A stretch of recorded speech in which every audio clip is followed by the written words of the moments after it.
game over, because they're going to eat clock here. They might just go score. Even if they got 3 more points, the game is going to be over at that point. And Keanu Neal, once a Dallas Cowboy, late of the Dallas Cowboys, comes over and blows this play up. Yeah. And Taysom Hill's pretty tough kid, and I thought he would hang on, and he couldn't hang on. Because here's the thing, Skip, is that he's catching this ball in the seam. He sees Dean coming. Yeah. So he's trying to protect it from Dean, but in the process, he turns right into Keanu Neal, who hits him basically on the ball. Right on the ball, and it was a legal, clean hit. Legal, clean. And he got leather. Yes. He got good leather and dislodged leather, and I thought it was a game saver. Keanu Neal, he's known as a thumper, and he thumped him. All right, so here we go again. Now, all of a sudden, Brady's got the ball back. 2:29 left, and he goes, Julio 5 yards, Godwin 9 yards, Cade Otton, who's starting to come back in the mix with 8, and then hit the quick run to Fournette for 10. And yet, all of a sudden, it comes down to 3rd and 6 at the 27-yard line. This is with 59 seconds left.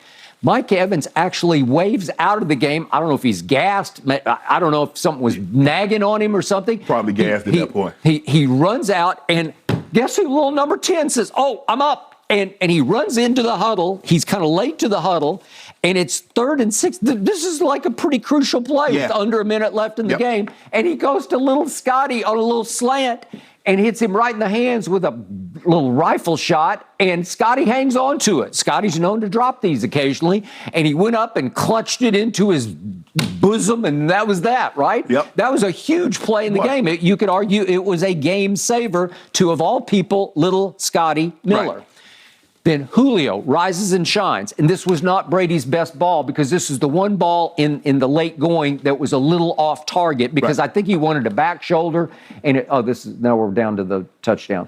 But if we see the Julio play again before we get You're talking about the one that got down to like the 5? Yeah, it got down to the 5-yard line. And, this one. Here we go. And what a grab it was. That was vintage Julio, because it's a little high.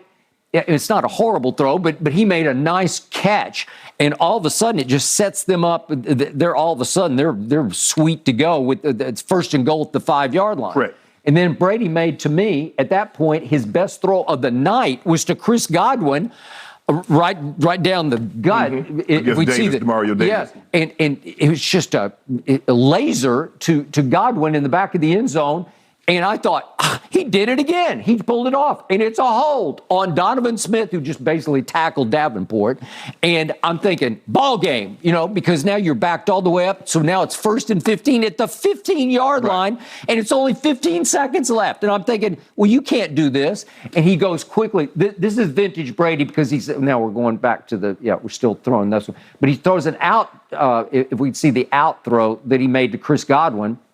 And I thought Godwin could have tight-roped the sideline on that. He didn't realize where he was. Yeah. He had more. And I think he's worried about getting out of bounds to stop the clock, because the clock is ticking at that point, and he kind of tiptoes up the sidelines. But it still leaves you one last play, because it's only 3 seconds left.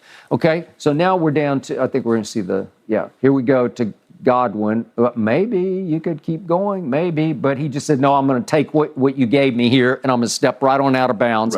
So all of a sudden, you got 3 seconds left. Well, is this for the game? Is it one shot for the game?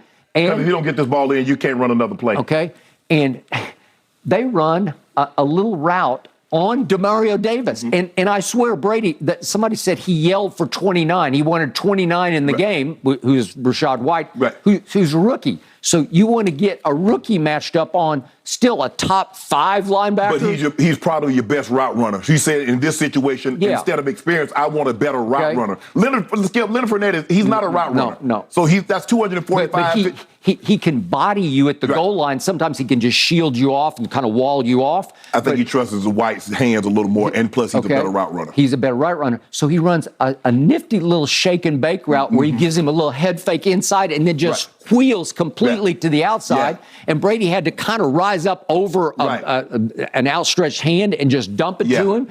And the kid catches it, remember, and they get revenge on Demario, who had victimized him with the interception. And I swear Brady's thinking, I'm going to get him back. I'm going to get him right here with this route. And I'm pretty sure he went to that because he loved getting the matchup because this kid, he's got some quicks to him now that they don't have much quicks. They don't have Antonio Brown anymore. So he's got some of that Antonio. He's got a little bit of that Element Amendola stuff where he's got that little in and out. He ran a little choice route on like, hey, I can sit it down. I'm work back away from you. And he stretches across and they pull it off. And yet you say, what just happened here? Because I'm looking at what he did. Brady, in the last two series, he goes 14-19 for 118 yards. We don't usually do passer rating, but his passer rating was 125 in the last two series versus 62 in the previous 55 minutes when he was horrible. Okay, so what happened? Well, he said after the game, we've always been pretty good in the no-huddle 2 minute. And I'm thinking, maybe you should start running it out of the gate. But it's hard, Skip. You're going to gas your guy. I got it. But they seem to respond to him better in that circumstance than any other circumstance. And you know what? He's better in it. Now, I'm assuming he's calling most of his own shots from that point on because I don't think you can get plays called. Well, I mean, you can because once your plays are over, you can it starts back. And so Byron couldn't be in his ear. But I'm sure there's Tom that in that situation. Tom has plays that he likes, and he just goes with it. Okay, so Shannon Sharp. To me, we talked about this at the end of the show yesterday. I thought it was do or die because of the Bucs schedule and because the Saints were coming right up on their heels. Where if the Saints hold on to this, all of a sudden it's only a half-game lead over the Saints, and they have a much more favorable closing schedule than the Bucs. Yet all of a sudden the Bucs separate from them with that big win, and now you can withstand the losses that I think are coming at San Francisco and against Cincinnati. The toss-up game for me for the Bucs is at Kyler. It's on Christmas Eve, right? Okay, so I don't know if they can win that game because they're a 50-50. Like the first 55 minutes, they didn't even look like they'd make the playoffs, right? Okay, so to me, the drive, the comeback, saved the season and maybe made the season because I'm pretty sure now they got a real good shot of winning this division. But but they don't put fear. Skip again, 17 points. I mean, Skip, if you gave me something, you say, well, that looks like the Bucs are coming. They got 31. They got 34. I mean, Tom Brady offense, Skip, is averaging 18 points a game. I got it. I'm still going to say this. There's one man to this day in sports I do not bet against, and it's that guy. And he still has a chance. I keep saying, are they going to ever get it together? Remember, they're playing last night without Christian Wirfs at right tackle, and they got two new guys at left guard and center. And there's a chance that Ryan Jensen's going to come back. They're still being mysterious about this, but he might come back to play center because he did not have knee surgery. He's got a knee issue, but he did not have surgery to my knowledge. And they are not ruling him out to come back at some point later in this year. It looks like the 5 seed is going to be either the Eagles or the Cowboys. I don't think the Eagles or the Cowboys are shaking in their boots to play that team. You're probably right, except last night, I'm going to remind you again, there's no Cameron Brake because he had some illness or sickness. There was no Antoine Winfield, who's the quarterback of their defense. There was no Mike Edwards. Skip. There was no one of the other. Murphy Bunting didn't play. But Skip, their issues isn't on the defensive side. I got it. It's the offensive side. They can't produce points. They struggle. It's a struggle for them to. Think about it. It took them 59 minutes and 57 seconds to get to 17. Yep, I got it. But in the end, they still have Brady, and I know you don't see it this way, but for me, it's still a privilege to watch this guy operate because in the history of sports, in the history of me watching team sports, I've never been able to see a guy play at age 45 at this high of a level because he's still playing on occasion at an extremely high level. No question. Right? It's just harder for him to do it with greater frequency. He's not doing it with the frequency he used to. But it's still hard to write them completely off because he still looks like Tom Brady. Like, I know you don't watch before the game, but Steve Young was just on ESPN, was just raving about watching him rip throws, 30-yard out routes. His arm looks fine to me. His quickness of release still looks fine to me. Does he see ghosts? Does he flinch a little bit more in the pocket? Yeah, he's just trying to stay upright and stay healthy. But if he does stay healthy, they still have the ability to take off as a football team. Skip, I just haven't seen it from there. I believe their defense, they still have a championship caliber defense, but I have not seen the consistency enough offensively.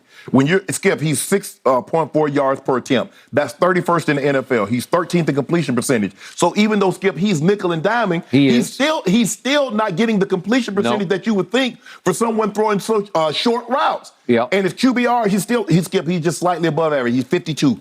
That's 20th. That's not Tom Brady. No, but that was Tom Brady at the end of the game. Oh, yes. But here's the thing, Skip. I don't believe that the Cowboys will self-inflict themselves or commit penalties that would keep drives alive. But I do not believe that you'll be able to score 17 points in the playoff game and beat the Eagles or the Cowboys. And that seems to be, that's where it's trending. That's who they're going to play. They'll be the 4 seed, and the loser of the NFC East will be the 5 seed. Okay. I got one last point and one last bouquet to throw to Todd Bowles. There was another crucial point early in the fourth quarter when Brady wanted to go for it on fourth and 10. It was 4th and 10 in his territory. Right. And Brady said, let's just go. Because he stayed out there. Well, he's frustrated, and he says, let's just do this. Let's just do it right now, because he felt the game was slipping away. And Todd Bowles completely overruled him, to Todd's credit, because it saved the game. Yes. It positioned them to do what they eventually did. Yes. So way to go, Todd Bowles.